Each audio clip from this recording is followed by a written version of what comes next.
Hi, this is Arman Verma and today I am going to discuss about the sentences which are used in your daily communication.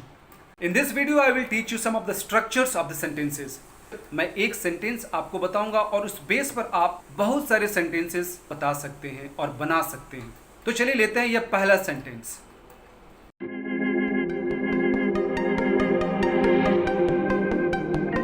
What is there to laugh? आपने अक्सर कहा है इसमें हंसने की क्या बात है। What is there to cry? इसमें रोने की क्या बात है। What is there to inform him? उसको इन्फॉर्म करने की क्या बात है। What's there to be angry? गुस्सा होने की क्या बात है इसमें। What's there to be sad? दुखी होने की क्या बात है। What's there to be disappointed? उदास होने की क्या बात है इसमें।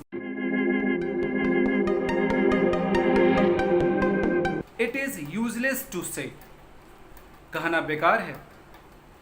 It is useless to inform police. Police को इन्फॉर्म करना बेकार है। It is useless to go outside at night.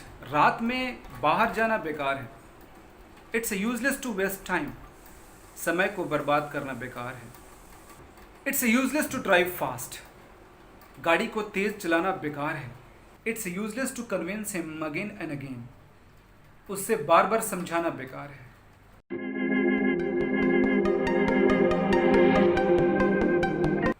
It seems that, ऐसा लगता है कि, It seems that he is mad. ऐसा लगता है कि वो पागल है। It seems that they will not come. ऐसा लगता है कि वे लोग नहीं आएंगे। It seems that India will win the match. ऐसा लगता है कि इंडिया मैच जीत जाएगी। It seems that I should go now. ऐसा लगता है कि मुझे चलना चाहिए। It seems that I can't solve this problem. ऐसा लगता है कि मैं यह प्रॉब्लम सॉल्व नहीं कर सकता। So it seems that plus any tenses, any sentence structure. It seems means ऐसा लगता है।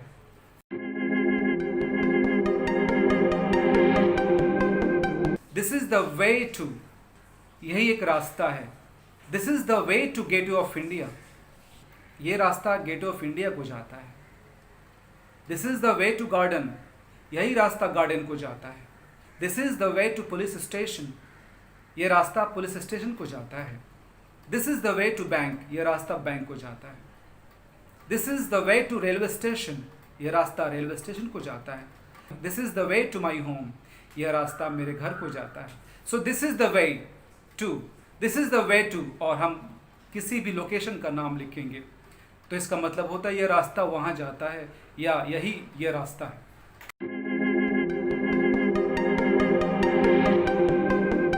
We can use this sentence either for the past or present. I'm trying to do my level best. मैं अपना बेहतर करने की कोशिश कर रहा हूँ। I'm trying to find a new way. मैं एक नया रास्ता तलाशने की कोशिश कर रहा हूँ। I'm trying to convince him. मैं उसे समझाने की कोशिश कर रहा हूँ। I'm trying to understand. मैं समझने की कोशिश कर रहा हूँ। I was trying to convince him. मैं उसे समझाने की कोशिश कर रहा था। She was trying to get entry in stadium. वह स्टेडियम में आने की कोशिश कर रही थी। He's trying to participate in dance competition. वह डांस प्रतियोगिता में हिस्सा लेने की कोशिश कर रहा था। So we are trying to manage money for new business. So this was I am trying to or I was trying to plus verb first form.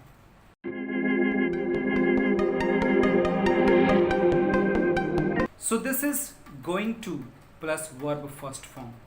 The sentence is he's gonna die. He's going to die. वह मरने वाला है।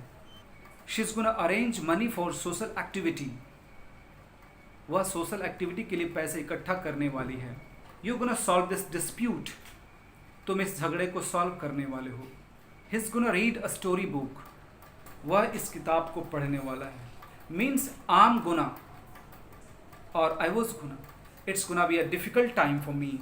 It's gonna be easy for me to communicate in English. So it is going to be or it's gonna be. I am going to be or I'm gonna be. Means it was a decided action, planned action.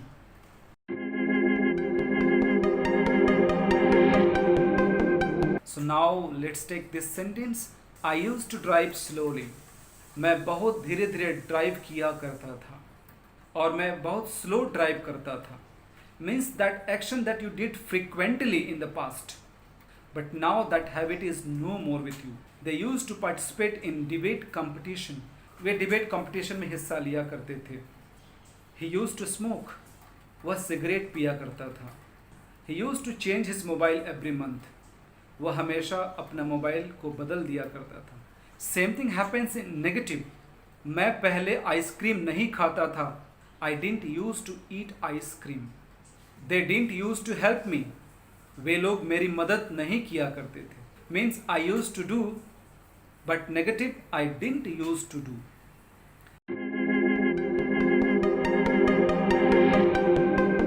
मेरे कहने का मतलब यह है कि मैं interested नहीं हूँ। I mean to say that I am not interested. I mean to say that she is very honest. मेरे कहने का मतलब है कि वह बहुत ईमानदार है।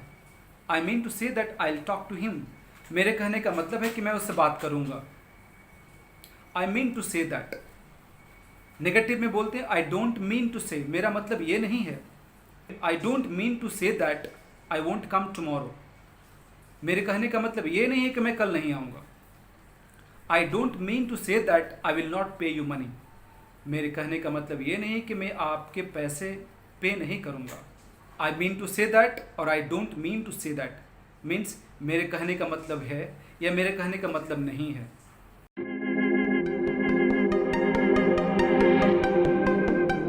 Now this sentence, I have decided to और she has decided to, he has decided to.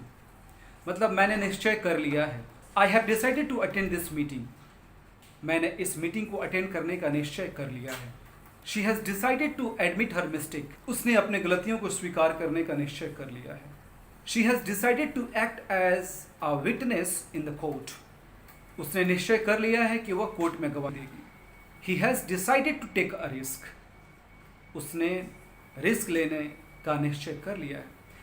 I have decided to speak in English all the time. मैंने हमेशा अंग्रेजी बोलने का निश्चय कर लिया है। So I have decided to help you. मैंने तुम्हारी मदद करने का निश्चय कर लिया है। Means I have decided to plus verb first form. मैंने निश्चय कर लिया है।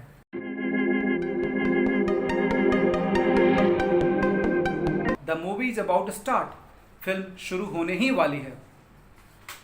I am about to leave now. मैं निकलने ही वाला हूँ। I am about to reach the place. I am about to reach the destination. मैं लोकेशन पे पहुँचने ही वाला हूँ। इन पास्ट में आप बोलेंगे I was about to change my mind. मैं अपना इरादा बदलने ही वाला था। I was about to call you. मैं तुमको कॉल करने ही वाला था। I was about to buy this mobile. मैं इस मोबाइल को खरीदने ही वाला था। I was about to discuss about this matter. मैं इस मैटर के बारे में तुमसे बातचीत करने ही वाला था। So about to plus verb first form.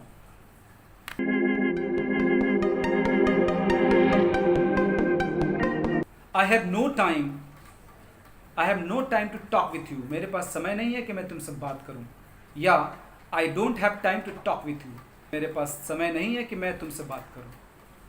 I have no time to plus verb first form. मेरे पास तुमसे बातचीत करने का टाइम नहीं है। I don't have time to talk with you. मेरे पास बकवास करने का समय नहीं है। I have no time to talk rubbish.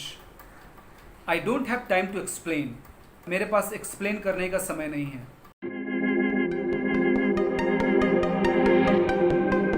I promise not to go alone. मैं प्रॉमिस करता हूँ कि अकेले नहीं जाऊँगा। She promises not to go alone. वह प्रॉमिस करती है कि वो अकेले नहीं जाएगी। मीन्स आई प्रॉमिस और यू प्रॉमिस और she promises. You promise not to insult him.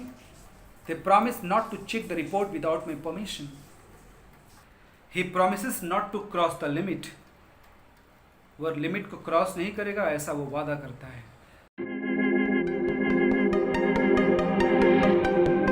I feel like plus verb ing form. I feel like taking one more cup of T. मेरा मन कर रहा है कि मैं एक कप चाय और पीऊँ। He feels like sharing his feelings. उसका मन कर रहा है कि अपने फीलिंग को शेयर करे। I feel like visiting gate of India. मेरा मन कर रहा है कि मैं गेट ऑफ इंडिया को विजिट करूं। They feel like discussing on this topic. उन लोगों का मन कर रहा है कि वे इस टॉपिक पे डिस्कस करें। तो आई फील लाइक, दिल कर रहा है, मेरा दिल कर रहा है कि मैं इस जॉब से रिजाइन कर दूं। I feel like resigning this job.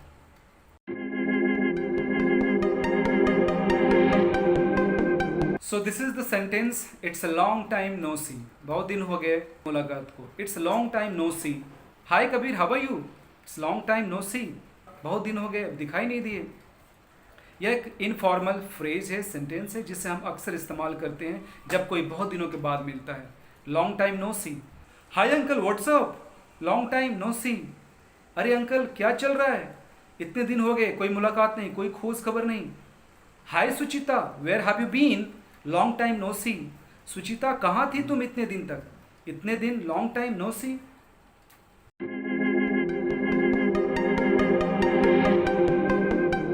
Don't take it to heart. Don't take it otherwise. दिल पे मत लो यार, अन्यथा मत लेना, बुरा मत मानना। Don't take it to heart, बुरा मत मानना, इसे दिल पर मत लेना। I won't be there for the wedding, please don't take it to heart. मैं शादी में शामिल नहीं हो पाऊंगा, दिल पे मत लेना यार, बुरा मत मानना। Hi dear, I am not coming today, please don't take it otherwise. मैं आज नहीं आ रहा हूँ, कृपया इसे अन्यथा मत लो। Sorry, I can't help you, please don't take it to heart. दिल पे मत लो यार, मैं तुम्हारी मदद नहीं कर सकता हूँ।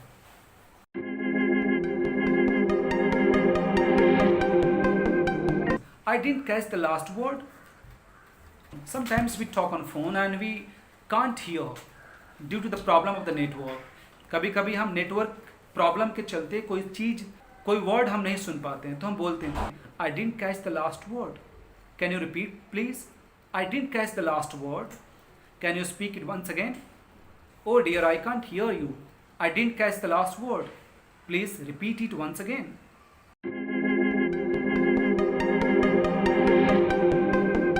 This sentences there is no room for doubt.